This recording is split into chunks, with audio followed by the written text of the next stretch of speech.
to be live on YouTube, and now we're live on both. Welcome everybody to Back Talks with Dr. Sean McWilliams. So great to have you here.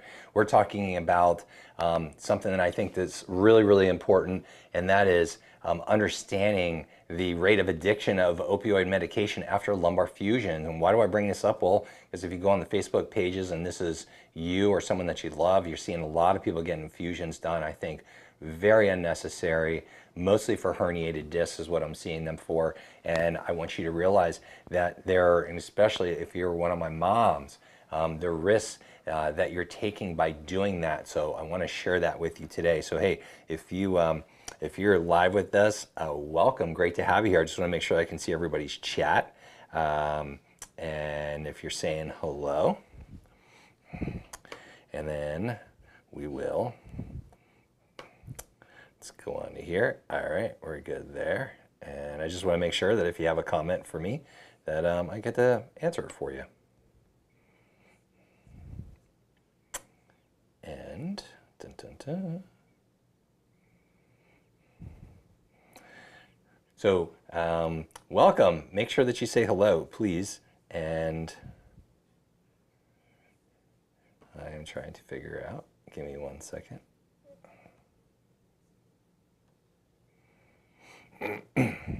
All right, now we are live. Let me get it up so you can chat with me if you would like. All right, so now I can see your chats in both. So hey, say hello. Thanks. Hey, this is live, so you know this is how it always goes. It's not perfect production every time, but let's talk about this stuff. So the opioid risk with spinal fusion is a real thing, and I want you to look at some numbers here. So this is out of the Journal of Spine Surgery in 2021. They found up to 38% of lumbar fusion patients, it's almost 40%, are still on opioids 1 year after surgery. And pre-operative opioid use, if they smoke and are at a younger age and have multiple level fusions, were key drivers in higher opioid needs. I'm seeing this on Facebook all the time, you guys. So pre-operative opioid use was also strongly linked to continued dependence 1 year post-op. I don't want that happening to you. That is not a way to go through life, okay? And here's the graph on that. But you can look and see that almost 20% of people that get a lumbar fusion actually are still on opioids 12 months afterwards. 12 months, that's horrible. That stuff can be really bad. So let's talk about it. I try to be really fair when I communicate with everybody. So let's talk about some of the things about spinal fusions for a second. And what is a spinal fusion? Well, it looks like that to some extent.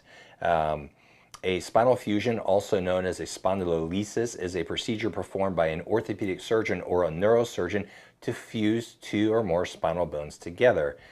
It can be performed at any level of the spine, and it prevents any movement of the fused vertebrae. That's its job. When are they necessary? Well, there are times that these are necessary. I'll be the first to tell you that. One is if there is a severe case of scoliosis, that's curvature of the spine. Sometimes the soft braces just unfortunately cannot get the job done. And you know, it winds up being the better of two evils. If there's a severe fracture, if you're in an auto collision, sports injury, something like that, and there are severe fractures that could make you paralyzed, sometimes spinal fusion is going to be the way to go. Severe instability, that could be like cancer, osteoporosis, and obviously trauma. Now, get this though, it should be reserved when other more conservative options have been exhausted. I'm going to read that to you again because you need to hear this again. Should be reserved when other more conservative options have been exhausted. That's what's not happening today. Orthopedic surgeons are doing more and more surgeries, and I'm going to show you how I know that. How do I know that? Well, just look at this chart right here. This is the global spinal fusion device market from 2020 through 2032 in US dollars in billions. So if you look right here, when it started in 2022, it was $6.9 billion. By the year 2032, that's only 10 years, everybody, right? Almost double, 10.8, we'll just call that $11 billion.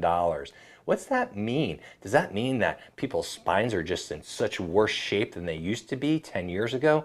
I can't believe that that's the case. I think the case is that there's doctors that want to make really big paychecks, and so they will experiment putting metal into your body. I had a conversation with a surgical representative. She sold products for spinal fusions and told me how disgusting it was to watch this and what the doctors were doing, and it was all for the most part about big paychecks. And the guys that are really good, they're doing 12 and 13 of these a day at probably an average minimum of $50,000 up to $500,000 per surgery. So you got to realize, if you don't want to be one of those victims, you got to look for another non-surgical approaches. So why do I show this graph right here? If you've been with me, you might have seen this before. What this chart is, this is this trend in mean age of spinal fusions and, get this, refusions from 98 to 2013. So the blue graph is your refusions. So why do I show this? Well, basically what this chart tells you is that if you're in the red and you get fused, there's a very high chance you're going to get a refusion. And what's that mean? That means you're going to have another surgery that's going to be more extensive, way more extensive, because you got scar tissue in there now from that, and usually not as successful. And I don't want you looking like this.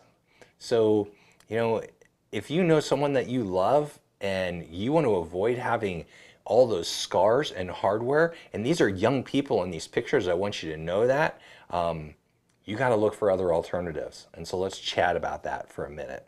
So other alternatives are spinal decompression and the aging disc. So I'll read a couple things. So if you've never seen one of these tables, that is a computerized spinal decompression table from the Chattanooga company, which is probably one of my favorite tables that I use, and I've used those for over a decade. So what does this do? Well, intermittent spinal decompression therapy will have a positive effect on the nutrition of the disc. You have to remember, if you want to get your discs to be healthy, you can't just fuse them, because now there's no imbibition, there's no sponging effect anymore to the disc. That disc is going to continue to degenerate and die on you. So if you don't want to go down that road and be dealing with that for the rest of your life, you got to get positive nutrition to your disc. It says, as we alternate distraction followed by relaxation. So we're pulling the vertebrae apart and then apart, holding there for a period of time and releasing part of that pressure. And then pulling apart gently, holding it there, releasing part of that pressure. And what that does is it imbibes the disc with nutrition. That means it sucks nutrition and blood supply into the disc necessary for healing the disc. In addition, the metabolic waste products are eliminated. Remember, these cells are alive if you don't let them die all the way. So if you still have it where there's some where the cells are still alive, you can get these discs to heal. Does it take a little bit more time? Yes, but what's the long-term benefit for you? Huge. Because now you don't have diseased discs that are fused together anymore. You're actually getting your discs to be healthy, to pull themselves back into a more normal shape, keeping pressure off the nerves, getting the nerves to heal themselves, everything you want to take place, okay? It just takes a little bit longer, that's all. But hey, you don't have scars at the end of it. You're not gonna have scar tissue inside your body. You don't have chances of infection. You don't have the chances of failed back surgery syndromes, which is a very real thing. If you've been with me before, we've talked a lot about that, okay? So, we don't want any of that stuff. So you gotta really kind of know what's happening and be educated in all of this. So I just want to make sure I'm not missing anybody's messages. If you're saying hello, please say hello. What else? Let me show you that this is true. This is just a couple patients of mine, but I want you to see is, look at this person. Has this massive herniation. Is this you? I see people that get fused for this all the time. This big massive herniation right here. What was this person dealing with? Well, they had severe low back pain, sciatic pain going all the way down into their leg and their foot. They couldn't control the muscles of their foot properly. I know that's scary stuff. I get it. Constipation, couldn't travel or be an active dad. But look at this 12 weeks later. No herniation. Almost 100% gone. No low back pain anymore. Disc rehydration.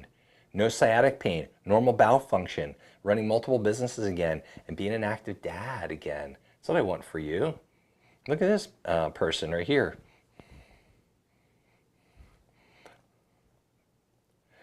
So here again, massive herniation. I'm telling you, most of my doctors that I'm seeing are not doing microdiscectomies on this. They're doing fusions and laminectomies.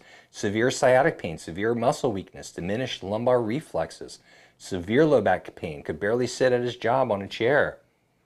Look at this gentleman, almost totally gone, 12 weeks, non-surgically.